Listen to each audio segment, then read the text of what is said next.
দিকটা হলো বড়োপাড়া GT road, আপনারা এখন দেখছেন বড়োপাড়া জিটি রোড, আর এই দিকটা হলো মগরা বা তিবিনি।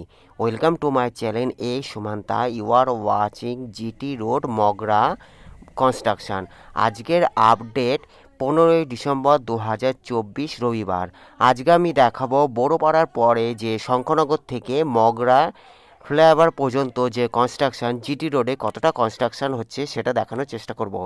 Thanks for visit my channel, thanks for support my channel. আমি এখন জিটি রোডের হুগলি জেলার জিটি রোডে মগরা শঙ্করনগরে রয়েছি। দেখতে পাচ্ছেন এখানে 4 লেনে কাজ হচ্ছে, আর ওখান থেকে মগরা ফ্লাইওভার যে নিচে নেমে যে জিটি রোডে যেটা বড়োপাড়া বা দিল্লির বড়োপাড়া হয়ে যেটা দিল্লি রোড বা তিবিনি কাটোয়া রোড, অথবা যেটা বড়োপাড়া থেকে যেটা শঙ্করনগর হয়ে মগরা রেল স্টেশন হয়ে জিটি রোডের দিকে যাচ্ছে বা দিল্লি রোডের দিকে যাচ্ছে, সেই রোডটা আমি দেখানোর চেষ্টা করছি। এখানে জোর কদমে কাজ চলছে আজকে 15ই ডিসেম্বর 2024 রবিবার। দেখতে পাচ্ছেন এদিকে জিটি রোডের কাজ জোর কদমে চলছে। Kalyani express West Bengal highway development corporation WBHDC, দেখতে পাচ্ছেন এইদিকে জোর কদমে কাজ চলছে। Belgharia express, Kalyani express, Delhi road, GT road construction, এখানে দেখতে পাচ্ছেন এই জোর কদমে কাজ চলছে। আর ওইদিকে হলো সরস্বতী নদীর ওপর যে ব্রিজটা রয়েছে সেটারও জোর কদমে কাজ চলছে। সঙ্গে থাকুন, আমি আজকে জিটি রোডে যেটা মগরার কনস্ট্রাকশন পুরোটা দেখানোর চেষ্টা করব। থ্যাঙ্কস।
এখন দেখছেন হুগলির মগরা জিটি রোড কনস্ট্রাকশন, যেটা জোর কদমে 4 লেনে কাজ চলছে।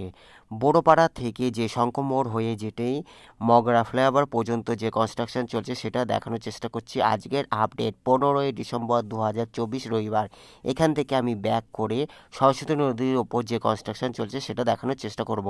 Kalyani express West Bengal highway development corporation WBHDC, দেখতে পাচ্ছেন Barajaguli road, Kapa, Kalyani, Magra, Dankuni elevated connected. Kalyani express, Belgharia express, NH12 और NH34, Delhi road, GT road, NH2 और NH19 এলিভেটেড কানেক্টেড। এখান থেকে সোজা হলো দিল্লি রোড চলে যাচ্ছে, যেটা মগরা ফ্লাইওভার ক্রস করলে দিল্লি রোড পড়ে যাচ্ছে, আর সোজা হলো মগরা রেল স্টেশন হয়ে পান্ডুয়া হয়ে বর্ধমানের দিকে চলে যাচ্ছে। এটি হলো জিটি রোড। আমি এখান থেকে ব্যাক করে সরস্বতী নদীর ওপর যে কনস্ট্রাকশন চলছে গজগন্ডা মোড়ে জিটি রোডে, সেটা দেখানোর চেষ্টা করব। Thanks for visit my channel. আজকের আপডেট 15ই ডিসেম্বর 2024 রবিবার। দেখতে পাচ্ছেন সোজা হলো মগরা ফ্লাইওভার, যেটা আগে আমি অন্য প্রতিবেদনে দেখিয়েছি যে Magra flyover 4 lane already 100% complete. আমি এখান থেকে ব্যাক করে, দেখতে পাচ্ছেন এখান থেকে আমি ব্যাক করে আবার বড়পাড়ার দিকে যে গজগন্ডা মোড় সেটা দেখানোর চেষ্টা করব। এখান থেকে আমি ব্যাক করছি, যে সোজা ব্যাক করে এবার গজগন্ডা মোড়ে যে কনস্ট্রাকশন চলছে এই দিকটা জোর কদমে সেটা দেখানোর চেষ্টা করছি। দেখতে পাচ্ছেন, আর এটা হলো সরস্বতী নদীর ওপর যে 4 লেন এখানে যে ফ্লাইওভারটা হচ্ছে, আর এইটা হলো পুরনো যে জিটি রোডে যে রোডটা সেটা, এটা হলো পুরনো জিটি রোড। আর ওটা হলো সোজা হলো মগরার যে সরস্বতী নদীর উপর যে কনস্ট্রাকশন সেটা দেখানোর চেষ্টা করলাম। ধন্যবাদ দেখার জন্য। ভালো লাগলো অবশ্যই লাইক কমেন্ট শেয়ার সাবস্ক্রাইব করবেন। যারা সাবস্ক্রাইব করছেন তাদের অসংখ্য ধন্যবাদ। পরবর্তী ভিডিওর জন্য অপেক্ষা করুন। Thanks for visit my channel. May God bless you. Take care. Thank you so much. সোজা হলো দেখতে পাচ্ছেন সরস্বতী নদীর উপর যে জোর কদমে কাজ চলছে, ওই দিকটা হলো গজগন্ডা, আর এটা হলো সরস্বতী নদীর উপর যে জোর কদমে কাজ চলছে সেটা আমি দেখানোর চেষ্টা করছি। এটা হলো সরস্বতী নদী, যেটা হুগলি নদীর ওপর সরস্বতী নদী, আর সামনে হলো বড়পাড়া, শঙ্করনগর হয়ে Barapara. Thank you so much. এখন দেখতে পাচ্ছেন সরস্বতী নদীর ওপর ক্রস করে আমি এদিকটা যাচ্ছি, এদিকে জোর কদমে কাজ চলছে। Thank you so much. Take care.